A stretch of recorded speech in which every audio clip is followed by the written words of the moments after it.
અને ખાસ આ વિવેક દરેક વ્યક્તિએ શીખવાની જરૂર છે. વ્યવહારની દ્રષ્ટિએ જે મોટા કહેવાતા હોય, ધન સંપત્તિની દ્રષ્ટિએ પણ જે મોટા કહેવાતા હોય, પછી એ વ્યક્તિની અંદર સત્સંગ છે કે નહીં એવું આપણે જોવાનું નથી. પણ હવે લોકની અંદર મોટા કહેવાતા હોય તો મહારાજના નિયમ પ્રમાણે માન આપવું જ પડે.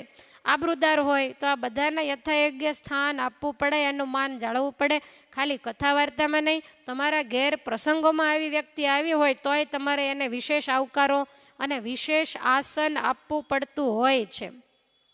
ઘણીવાર કેવું થાય, ઉત્સવ સમયાવો હોય, તમારા લગ્ન પ્રસંગો હોય તો એમાં તમે અમુક જમણવારનું કામ અમુક વ્યક્તિને સોંપ્યું હોય, પછી આપણે અમુક સ્વયંસેવકો હોય અને સભામાં બધાને વ્યવસ્થિત બેસાડવાનું કામ સોંપ્યું હોય, એવા બધાને અલગ અલગ પ્રકારે કામ સોંપ્યા હોય.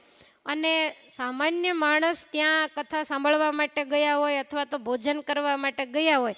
હવે એને શા માટે નોતર્યા હોય? જમવા માટે. એનું કામ શું? થાળી લઈ જમી અને ઠેકાણે મૂકીને જતું રહેવું.